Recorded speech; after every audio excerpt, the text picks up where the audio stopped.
स्वागत है दोस्तों आप सभी का फिर से एक नए वीडियो में।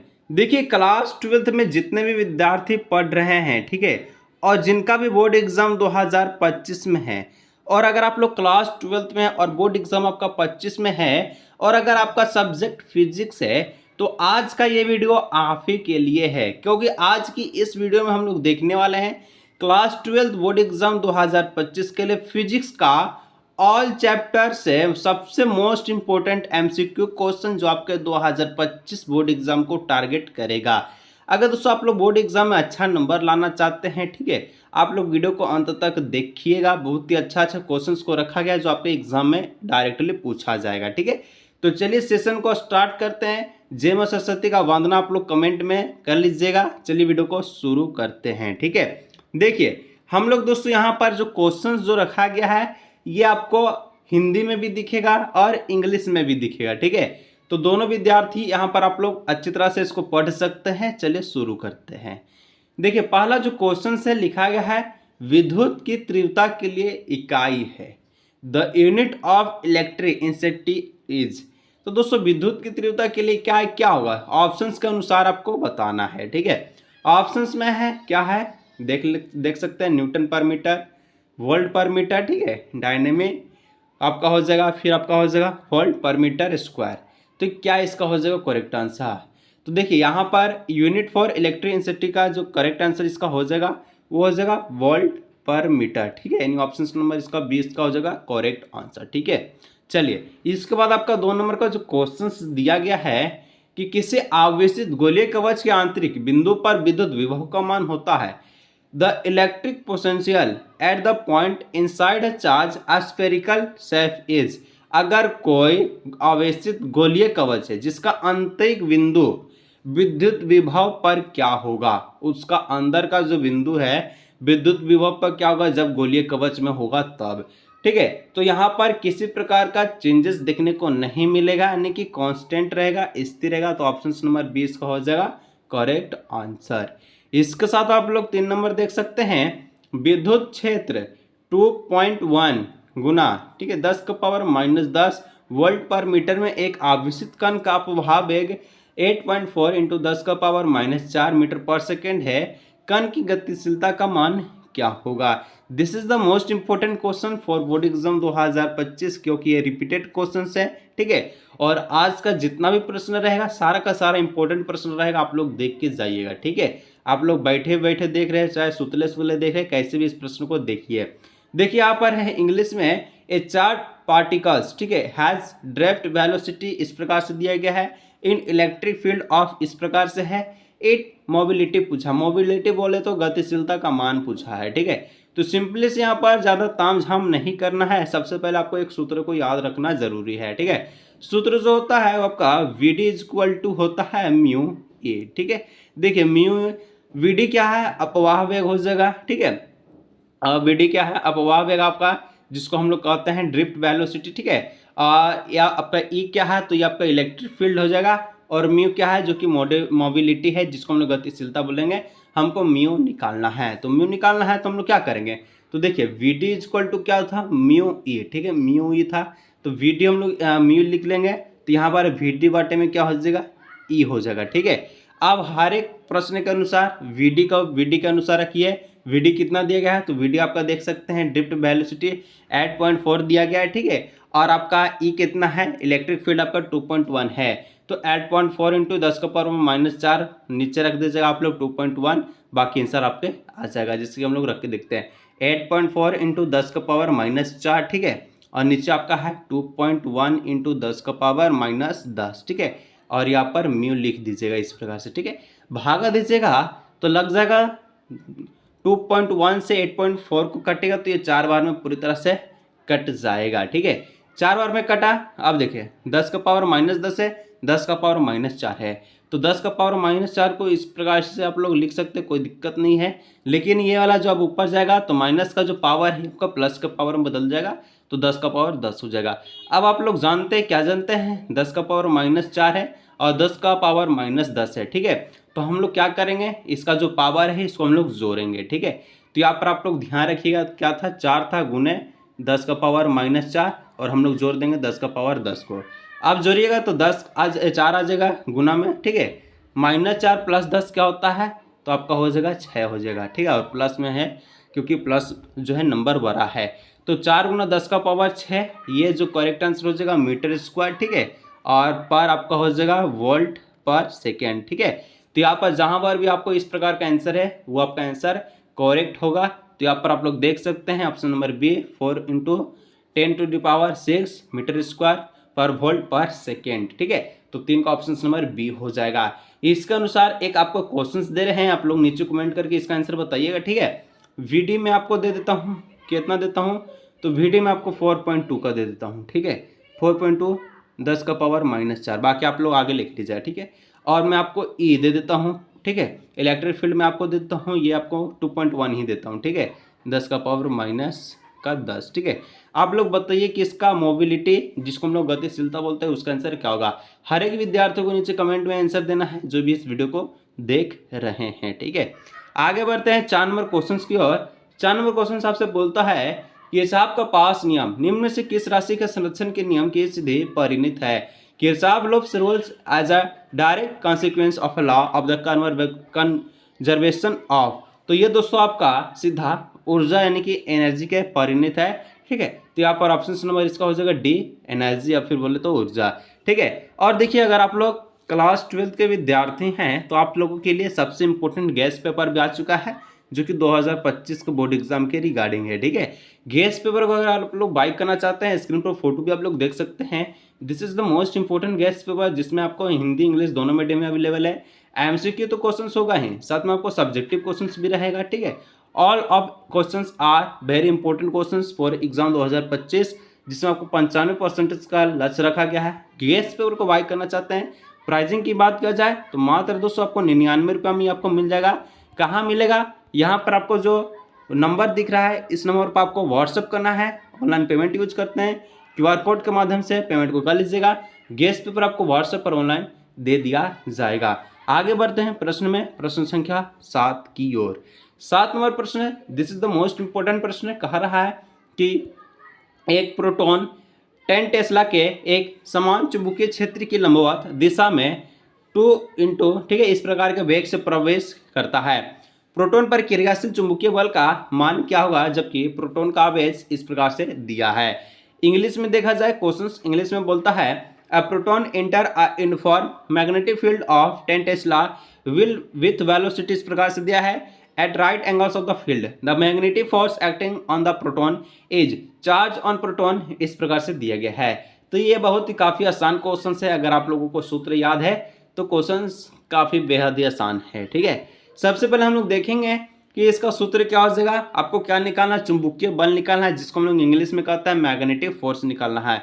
तो मैग्नेटिक फोर्स का जो फॉर्मूला हो जाएगा F बराबर हो जाएगा क्या हो जाएगा QV sin थीटा, ठीक है। इस प्रकार से ये आपका रहा फॉर्मूला, ठीक है। ये आपका Q है आप लोग, ठीक है, ये आपका फॉर्मूला है। लेकिन आप लोग देखिए Q कितना है, आवेश आपको पहले बता दिया 1.6 × 10⁻−19 कूलम है, ठीक है। V आपका क्या हो जाएगा, V आपका देख लीजिए वेलोसिटी यानी कि वेग कितना आपका है 2 × 10⁻7 मीटर पर सेकेंड है, ठीक है। फिर आपको B यानी कि आपका चुंबकीय क्षेत्र कितना है टेस्ला में जो है 10 टेस्ला दिया गया है, ठीक है। फिर आपका साइन थीटा का मान कितना आप लोग रखेंगे, तो लंबवत बोला है, लंबवत मतलब 90 डिग्री, तो थीटा का जगह हम लोग 90 रखेंगे, बाकी आंसर आपका हाथ में आएगा। चलिए इसको बनाने का प्रयास करते हैं। Q का मान कितना है 1.6 × 10⁻−19 कूलम, ठीक है। इसके बाद V आपका वेलोसिटी आप लोग देख सकते हैं 2 × 10⁻7, ठीक है। इसके बाद आप लोग B यानी कि जो 10 टेस्ला है और साइन थीटा को हम लोग रखेंगे साइन 90 डिग्री, ठीक है। अगर आप लोग साइन 90 डिग्री रखिएगा, साइन 90 का मान कितना होता है 1 होता है, ठीक है। तो यहाँ पर आप लोग गुना में 1 कर लीजिएगा, ठीक है। अब देखिए इसको आप लोग जोड़ घटाव कीजिएगा तो आंसर जो आपका फाइनली जो आ जाएगा, चलिए मैं आपको करके दिखाता हूँ। 16 दूना हो जाएगा 32, ठीक है। तो 3.2 इस प्रकार से आप लोग लिख सकते हैं। 10⁻−19 है इंटू 10 का पावर आपका हो जाएगा 7 हो जाएगा, ठीक है। और आपका एक आपका हो जाएगा 10⁻10 हो जाएगा, ठीक है। इसको जो पावर को पूरा अगर आप लोग जोड़ घटाव कीजिएगा तो फाइनल जो आंसर इसका जो निकल कर आएगा वो आपका निकल कर आएगा कितना आएगा F = 3.2 × 10⁻−19 -11 न्यूटन। इसका आपका मैग्नेटिक फील्ड निकल के आ जाएगा। तो इस प्रकार से आप लोग देख सकते हैं मैग्नेटिक फोर्स, ठीक है, फील्ड नहीं, क्योंकि चुंबकीय क्षेत्र आपका तो 10 टेस्ला दिया ही है। तो 3.2 × 10⁻11 न्यूटन, जो कि ऑप्शन नंबर बी इसका हो जाएगा करेक्ट आंसर। ठीक है, आगे बढ़ते इसी प्रकार से प्रश्न में 8 नंबर प्रश्न की ओर। कहता है प्रश्न संख्या 8 नंबर, किसी धार पर अल्पांश के कारण r दूरी पर स्थित बिंदु पर चुंबकीय क्षेत्र समानुपाती होती है। कहा जाता है इंग्लिश में, the magnetic field at the point at a distance R from the current element is the proportional to. तो दोस्तों यहाँ पर देखिए प्रोपोर्शनल पूरा है, ठीक है, अगर समानुपाती बोलेगा तो 1/r² हो जाएगा। ठीक है, अगर अनुक्रमानुपाती बोला तो इसका आंसर सिर्फ और सिर्फ r² होगा। लेकिन अगर आप लोग द प्रोपोर्शनल बोला है तो इसका ऑप्शन नंबर डी हो जाएगा 1/r²। ठीक है, तो आप लोग ध्यान रखिएगा किस प्रकार से क्वेश्चन पूछ रहा है, उसी प्रकार से इसका आंसर भी होता है। ठीक है, इसके बाद हम लोग बढ़ते हैं प्रश्न संख्या 9 नंबर की ओर। 9 नंबर कहता है प्रेरणा गुणांक का मान क्या है, द यूनिट ऑफ द, ठीक है, inductance is, this is the question the most important. ठीक है, यहाँ पर all question is the important for exam, board exam 2025। ठीक है, हर एक एग्जाम को आप लोग हर एक क्वेश्चन को अटेम्प्ट करके जाइए, अपने आप को नापिए कि आप इस क्वेश्चन का जवाब दे रहे हैं कि नहीं दे रहे हैं। ठीक है, तो देखिए प्रेरणा गुणांक का जो मात्रक होता है वो हेनरी होता है। ऑप्शन नंबर ए हो जाएगा। हिंदी में भी हेनरी बोलते हैं, इंग्लिश में भी हेनरी बोलते हैं, जिसको एच से नोट किया जाता है, डी नोट। ठीक है, इसके बाद आप लोग बढ़ सकते हैं 10 नंबर। 10 नंबर क्वेश्चन कहता है किसी ऊंचाई ट्रांसफार्मर में प्राथमिक एवं द्वितीय कुंडलियों में फेरों की संख्या इस प्रकार से है तो क्या होगा। In the step of the transformer is the number of the turns in the primary and secondary coils are respectively N1 and N2 then. दोस्तों अगर आपको ट्रांसफार्मर में पहला और दूसरा कुंडली है तो फेरों की संख्या N है, N1 है और N2 है, तो इसमें किस प्रकार से चेंजेस देखने को मिलेंगे। तो जो आपका N1 होगा, ठीक है, ये लेस देन होगा किससे, N2 से होगा, क्योंकि N1 जो आपका छोटा होगा N2 से। ऑप्शन नंबर 20 का हो जाएगा करेक्ट आंसर। ठीक है, इसके बाद हम लोग वीडियो में आगे बढ़े, यानी कि प्रश्न में आगे बढ़े। तो 11 नंबर, तारों का टिमटिमाना निम्न से किस कारण से होता है। The twinkling of the star is due to which of the following. ठीक है, तो देखिए तारा टिमटिमाता है क्यों है, तो तारा इसलिए टिमटिमाता है क्योंकि वो अपवर्तन रिफ्रैक्शन के कारण। ठीक है, तो ऑप्शन नंबर बी है। तो बहुत ही काफी बच्चा वाला प्रश्न है। इसके बाद बढ़ा जाए 12 नंबर। 12 नंबर का प्रश्न फिर से न्यूमेरिकल की ओर से आ चुका है। अपवर्तक कौन 8 डिग्री वाला एक पतला प्रिज्म 4 डिग्री वाला विचलन उत्पन्न करता है, प्रिज्म के पदार्थ का अपवर्तनांक कितना होगा। तो काफी अच्छा और शानदार से क्वेश्चन है। देखिए क्वेश्चंस में दम है, लेकिन आपको बनाने आना चाहिए। ठीक है, सबसे पहले यहाँ पर आप लोग देख लीजिए क्या क्या चीज दिया गया है। ठीक है, तो आपका तो एक एंगल दिया गया है, अपवर्तन कोण कितना है 8 डिग्री का है। ठीक है, फिर आपका देखिए ये आपका है क्या है, डेल्टा आपका 4 डिग्री दिया गया है, और इसका बाद आपको क्या निकालना है, तो आपको म्यू निकालना है। ठीक है, म्यू आने अपवर्तनांक निकालना, बाकी सब आपका हाथ में है। सूत्र आपको पता होना चाहिए, डेल्टा बराबर होता है म्यू -1। ठीक है, ए होता है। ठीक है, आगे फॉर्मूला आप लोग फॉर्मूला के हिसाब से आप लोग रख लीजिए। तो आपको देखिए जो डेल्टा है वो कितना है, ये आपका 4 दिया गया है। ठीक है, डेल्टा आपका कितना है 4 है, तो बोलिए कि 4 लिखेंगे 4 डिग्री। ठीक है, 4 डिग्री यहाँ पर लिख लीजिए। ठीक है, फिर म्यू -1 इसी प्रकार से लिखिए, और ए आपका कितना दिया गया है 8 डिग्री का कौन है 8 डिग्री दे दीजिए। ठीक है, इसके बाद देखिए आप लोगों को क्या क्या करना है, कुछ नहीं करना है ज़्यादा। 8 डिग्री है, ये गुना में है, इधर आके भागा में आ जाएगा। ठीक है, तो डायरेक्ट आप लोग 4 डिग्री बाई 8 डिग्री लिख दीजिए, बराबर में आपका म्यू -1 हो जाएगा। ठीक है, म्यू -1। अब इसको काटिए तो 4 दूनों का 8 यानी 1/2 में आपका आ जाएगा। 1/2 याद रखिएगा और म्यू -1 बगल में याद रखिए। ठीक है, 1/2 बराबर में म्यू -1। अब देखिए आपको क्या करना है, ये माइनस का 1 इधर जाकर प्लस का 1 हो जाएगा, तो 1/2 हो जाएगा, +1 हो जाएगा, बराबर में म्यू, हमको म्यू ही निकालना है। ठीक है, अब देखिए यहाँ पर एलसीएम लीजिएगा, 2 हो जाएगा, इसका हो जाएगा 1 + 1 का मतलब 2, यानी कि 2 बराबर का म्यू। तो यहाँ पर आप लोग देख सकते हैं 2 1 हो जाएगा, आपका 3 हो जाएगा। ठीक है, 3/2 हो जाएगा, जो कि आपका म्यू को बराबर हो जाएगा। तो 3/2 का आप लोग किस प्रकार से लिख सकते हैं, यानी 3/2 का आप लोग किस प्रकार से लिख सकते हैं, 3/2 का आप लोग इसको भाग दीजिएगा, 1.5 के रूप में लिख सकते हैं। तो आपका जो म्यू निकलेगा वो आपका 1.5 के रूप में निकलेगा, यानी ऑप्शन नंबर इसका जो है अपवर्तनांक कितना हो जाएगा प्रिज्म का 1.5 हो जाएगा। तो ऑप्शन नंबर 20 का हो जाएगा करेक्ट आंसर। इसके बाद हम लोग देखा जाए 13 नंबर, 2 प्रकाश स्रोत कला संबंध कहे जाते हैं यदि उन्हें उत्पन्न तरंग का क्या, 2 लाइट सोर्स आर द, ठीक है, constant when they produce wave of. तो दोस्तों इसका देखिए 13 का जो करेक्ट आंसर क्या हो सकता है, तो देखिए समान तरंगदैर्घ्य और नियत कालांतर हो, यानी कि इक्वल वेव लेंथ और कांस्टेंट फास्ट डिफरेंस हो, तब आपका होगा। ठीक है, ऑप्शन नंबर 20 का हो जाएगा। दो प्रकाश स्रोत कला संबंध इसलिए कहलाते हैं जब उसका समान तरंगदैर्घ्य और नियत कालांतर हो। ठीक है, चलिए इसके बाद आप लोग 14 नंबर का क्वेश्चन देख सकते हैं। निम्न में से कौन सी घटना यह दर्शाती है कि प्रकाश एक अनुप्रस्थ तरंग है? तो विच ऑफ द फॉलोइंग, ठीक है, phenomena so that the light is, ठीक है, ट्रांसवर्ब वेव। तो दोस्तों अनुप्रस्थ तरंग कौन दर्शाएगा? ठीक है, तो कौन सी घटना से? तो दोस्तों यहाँ पर 13 का यानी कि 14 का जो करेक्ट आंसर है प्रकाश का ध्रुवनान। ठीक है, ऑप्शन नंबर इसका जगह सी नंबर। ठीक है, आगे बढ़ते हैं 15 नंबर। 15 नंबर का था प्रकाश विद्युत उत्सर्जन के लिए आइंस्टाइन का समीकरण क्या है? Einstein equation for the photo electronic emission is. तो प्रकाश के जो आपका विद्युत उत्सर्जन के लिए आइंस्टाइन का जो आपका जो समीकरण हो जाएगा वो क्या हो जाएगा, ये आपको क्वेश्चंस में पूछा है।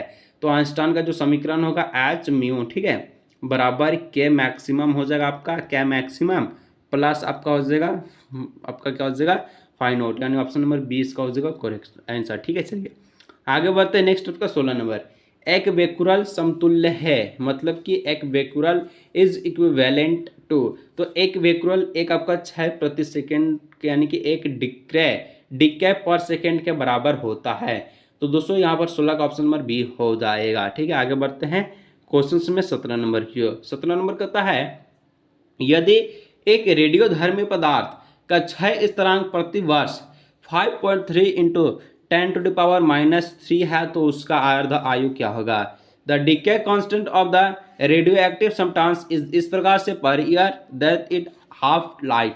मतलब अगर आपका रेडियोधर्मी का क्षय स्थिरांक दिया गया इस प्रकार से तो इसका अर्ध आयु क्या होगा? अर्ध आयु निकालने के लिए आपको सबसे पहले पता होना चाहिए सूत्र। तो टी हाफ क्या होता है, सॉरी ये तो एफ लिखा गया। ठीक है, टी हाफ क्या होता है? टी हाफ जिसको हम लोग अर्धायु कहते हैं, फॉर्मूला होता है 0.693। ठीक है, बट्टे में आपका जो कि केमिस्ट्री में भी इसी प्रकार से होता है, आप लोग जानते होंगे। बट्टे में के आप लोग लिखते हैं, लेकिन के जगह यहाँ पर आप लोग लैम्डा लिखिएगा। ठीक है, लैम्डा लिखते हैं कि आपको आंसर आपके हाथ में आ जाएगा। लैम्डा का मान 5.3 इंटू 10⁻³ दिया गया है। तो यहाँ पर 0.693 बट्टे में 5.3 इंटू 10⁻³ लिख दीजिए। और इसको जब सॉल्व कीजिएगा तब आपको जो आंसर मिलेगा वो मिलेगा 130.8 वर्ष उम्र देखने को मिलेगा। यहाँ पर ऑप्शन नंबर क्या हो जाएगा? ऑप्शन नंबर 20 का हो जाएगा करेक्ट आंसर। ठीक है, चलिए इसके बाद देखा जाए क्वेश्चन नंबर 18 नंबर की ओर। 18 नंबर क्वेश्चन आप लोगों से कहा जाता है एक एमयू समतुल्य है। द एक एमयू इज इक्विवेलेंट टू, ये डायरेक्टली आप लोग याद रखिएगा। एक एमयू जो है 1 एमयू, ठीक है, 1A.M.U। ठीक है, ये जो बराबर होता है वो 931 मेगावोल्ट के बराबर होता है। ठीक है, 931 मेगावोल्ट के बराबर होता है। ऑप्शन नंबर 20 का हो जाएगा करेक्ट आंसर। ठीक है, चलिए फिर से बोलना चाहेंगे अगर आप लोगों को अच्छा नंबर लाना चाहते हैं बोर्ड एग्जाम 2025 में ऑल सब्जेक्ट अवेलेबल है गेस्ट पेपर में मात्र 99 रुपये में। ठीक है, आप लोग क्या कर सकते हैं, एक काम कीजिएगा, व्हाट्सअप करना आपको आता ही होगा। ठीक है, अगर आप लोग ऑनलाइन पेमेंट यूज करते हैं व्हाट्सअप जो से कीजिए। गेस्ट पेपर को बाय करने के बाद आप लोग एग्जाम में 4 चांद लगा दीजिएगा। ठीक है, तैयारी में लग जाइए। 19 नंबर, एन टाइप अर्धचालक बनते हैं जब आप मिश्रक परमाणु होते हैं, क्या होते हैं? तो दोस्तों N type semiconductor is the form when, ठीक है, डॉन एटम एज। तो एन टाइप में कितना अशुद्धियां होती है, इस प्रकार से क्वेश्चन पूछता है। तो 5 गो, ठीक है, 5 संयोजक का। और पी टाइप में बोला जाए तो आप लोग याद रखिएगा 3 गो। ठीक है, तो यहाँ पर आप लोग इसका एन टाइप है तो 5 संयोजी हो जाएगा, पेंटावेलेंट हो जाएगा। तो ऑप्शन नंबर ए हो जाएगा करेक्ट आंसर। ठीक है, देखिए ये 19 क्वेश्चन था, 19 मिनट में आपको कवर किया गया है जो कि इंपॉर्टेंट क्वेश्चन है। तो आज की इस वीडियो को रखते हैं, मिलते हैं नेक्स्ट वीडियो में।